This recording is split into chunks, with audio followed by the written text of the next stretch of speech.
రాష్ట్ర ప్రభుత్వం చేసే అభివృద్ధి పనులకు ప్రతిపక్షాలు అడ్డుపడుతున్నాయన్నారు కాంగ్రెస్ లీడర్లు. మూసీ నిద్ర పేరుతో బీజేపీ హడావిడి చేస్తోందన్నారు. అడుగడుగునా బీఆర్ఎస్ నేతలు ప్రభుత్వంపై అసత్య ప్రచారం చేస్తున్నారని మండిపడ్డారు. లగచర్లలో పర్యటించి వాస్తవాలు తెలుసుకుని ప్రభుత్వానికి నివేదిక ఇస్తామన్నారు. ప్రతిపక్షాల అసత్య ప్రచారాలను ఎప్పటికప్పుడు తిప్పికొట్టాలని పిలుపునిచ్చారు హస్తం లీడర్స్.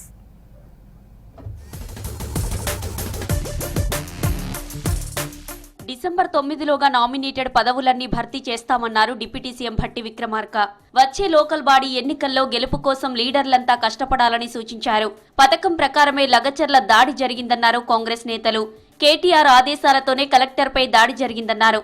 లగచర్లలో పర్యటించి వాస్తవాలు తెలుసుకున్నామన్నారు నేతలు. హైదరాబాద్ గాంధీ భవన్ లో కాంగ్రెస్ నేతలు సమావేశమయ్యారు. ప్రజలందరూ కూడా ఈ సంఘటనను తీవ్రంగా ఖండిస్తున్నారు. మేము వాళ్ళందరితో మాట్లాడొచ్చాము. ముఖ్యంగా కొడంగల్లో ప్రజలందరూ కూడా ఏకాభిప్రాయంతో ఉన్నారు. వారు ఏమన్నారు కలెక్టరు, నేను గనక చచ్చిపోయి ఉంటే నా పిల్లలు ఏమయ్యే వాళ్ళు అనే మాట ఆయన అన్నప్పుడు మా కళ్ళల్లో నీళ్లు వచ్చినాయి. వాళ్ళ కుట్ర ఏంటంటే కలెక్టర్ గారిని చంపాలి, కలెక్టర్ గారి గన్మెన్ ఏం చేయాలి, అక్కడ ఎవరో ఒక రైతుని చంపాలి. SC ST commission, human rights commission, బాణకోట్ లోపల ఒక గిరిజనులు ఒక సదస్సు పెట్టాలి. కాంగ్రెస్ ప్రభుత్వం గిరిజన వ్యతిరేకమని చెప్పి ప్రచారం చేయాలని చెప్పి కేసీఆర్ కుట్రలో భాగంగా కేటీఆర్ ను ముంగలబెట్టి ఈ నాటకం నడిపించిండు. మూసీలాగే రాష్ట్రంలోని చెరువులన్నీ శుద్ధి చేయాలన్నారు కాంగ్రెస్ ఎమ్మెల్సీ జీవన్ రెడ్డి. మూసీలో కిలోమీటర్కు ఒకటి చెక్ డ్యాం నిర్మించుకుంటే నీటి నిల్వ పెరిగి మత్స్య సంపద పెంచుకునే అవకాశం ఉందన్నారు.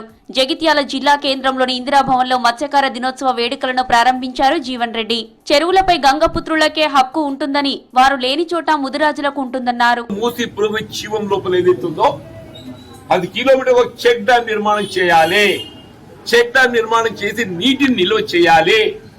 ఆ నీటి నిల్వ చేసినప్పుడు ఏదైతుందో అందులో మనం మత్స్య సంపద పెంచుకునే అవకాశం ఏర్పడుతుందని చెప్పండి. కేంద్ర మంత్రి కిషన్ రెడ్డి మూసీ నిద్ర పేరుతో 3 గంటలు బస్తీల్లో నిద్ర చేసి ప్రజలను తప్పుదోవ పట్టిస్తున్నారని విమర్శించారు భువనగిరి ఎమ్మెల్యే కుంభం అనిల్ కుమార్. గుజరాత్ లోని సబర్మతి నదిని బీజేపీ శుద్ధి చేయొచ్చు, కానీ దశాబ్దాలుగా కాలుష్య కొరల్లో ఉన్న మూసీని మాత్రం ప్రక్షాళన చేయొద్దా అని ప్రశ్నించారు. భువనగిరి కలెక్టరేట్ లో ఇందిరా మహిళా శక్తి క్యాంటీన్ ప్రారంభించారు ఎమ్మెల్యే. 3 నెలలు వండుకొని చెప్పండి మంచిగా ఉంటే మరి బంద్ చేద్దామని ముఖ్యమంత్రి గారు చెప్తే 3 గంటలు రాత్రిపూట పోయి వండుకొని దీన్ని ఇల్లు తీసేయొద్దు, ఇది తీయొద్దు ఏదో అంటే మేమేదో ఇల్లు తీసి ఏదో నష్టం చేసే పని ఏం చేస్తలేం కదా. సబర్మతి నది ప్రక్షాళన చేసినప్పుడు కూడా ఆడ 15-20 వేల ఇళ్లు భారతీయ జనతా పార్టీకి నరేంద్ర మోడీ గారు తీశారు కదా. మంచిర్యాల జిల్లా చెన్నూరు మున్సిపాలిటీలో అస్తవ్యస్తంగా ఉన్న డ్రైనేజీ వ్యవస్థను బాగు చేసేందుకు చర్యలు చేపట్టామన్నారు ఎమ్మెల్యే వివేక్ వెంకటస్వామి. చెన్నూరులో 2 కోట్ల రూపాయల నిధులతో సీసీ రోడ్డు, డ్రైనేజీ పనులకు శంకుస్థాపన చేశారు. అంతకుముందు యాదాద్రి భువనగిరి జిల్లా తుర్కపల్లి జేఎం గార్డెన్స్ లో మాల ఉద్యోగుల ఆత్మీయ సమ్మేళనానికి హాజరయ్యారు వివేక్ వెంకటస్వామి. మాల ఉద్యోగులు, స్థానికులు వివేక్ కు ఘన స్వాగతం పలికారు. త్వరలో జరిగే మాలల సింహ గర్జనకు అందరూ సన్నద్ధం కావాలని పిలుపునిచ్చారు వివేక్.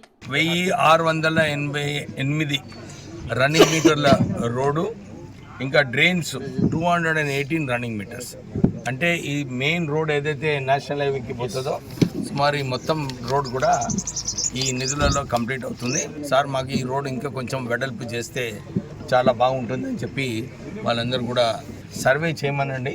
సర్వే చేసిన తర్వాత అప్పటి వరకు డ్రైన్స్ అయిపోతాయి.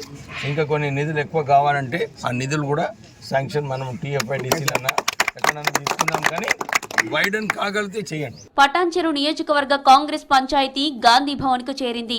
గాంధీ భవన్ లో ఆందోళనకు దిగారు పటాన్చెరు నియోజకవర్గ కాంగ్రెస్ కార్యకర్తలు. Deputy CM Bhatti PCC chief తో భేటీ అయ్యారు. బీఆర్ఎస్ నుంచి కాంగ్రెస్ లో చేరిన ఎమ్మెల్యే గూడెం మహిపాల్ రెడ్డి ఇబ్బందులకు గురి చేస్తున్నారని ఫిర్యాదు చేశారు. కాంగ్రెస్ పార్టీని నాశనం చేసేందుకు మహిపాల్ రెడ్డి పార్టీలోకి వచ్చారని ఇన్ఛార్జి కాటా శ్రీనివాస్ గౌడ్ ఆరోపించారు. కాంగ్రెస్ పార్టీకి వ్యతిరేకంగా పనిచేసిన వారికి పదవులు ఇవ్వడం ఏంటని నిలదీశారు కాటా శ్రీనివాస్ గౌడ్. ప్రతిపక్షాల అసత్య ప్రచారాలను ఎప్పటికప్పుడు తిప్పికొట్టాలని పిలుపునిచ్చారు కాంగ్రెస్ లీడర్లు. లోకల్ బాడీ ఎన్నికలకు రెడీ కావాలని సూచించారు.